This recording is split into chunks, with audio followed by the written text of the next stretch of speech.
Scripture says each of us has been given gifts from God. And those gifts are not to be held in for us, but they're to be used in the church, in God's family.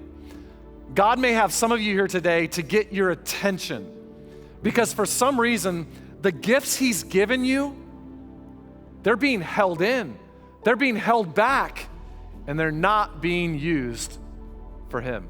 1 Corinthians chapter 12, verse 14.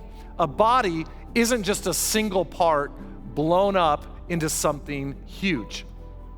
It is all the different but similar parts arranged and functioning together.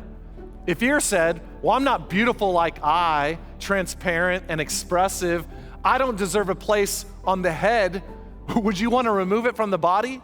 We'd be like, of course not. And if the body was all eye, how could it hear? If all ear, how could it smell? As it is, we see that God has carefully placed each part of the body right where He wants it. But I also want you to think about how this keeps your significance from getting blown up into self-importance. That's good. In other words, don't ever think one gift used in a church is more important than the other gifts. So God has given all of us gifts that He wants used in the church family. 1 Peter 4:10, each of you should use whatever gifts you have received to serve others as faithful stewards of God's grace in its various forms.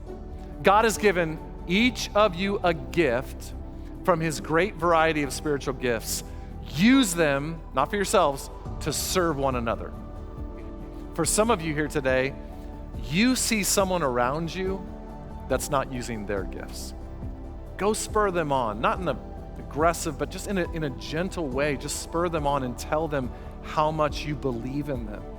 Because in the church family, we aren't complete until everyone is using their gifts for God's glory.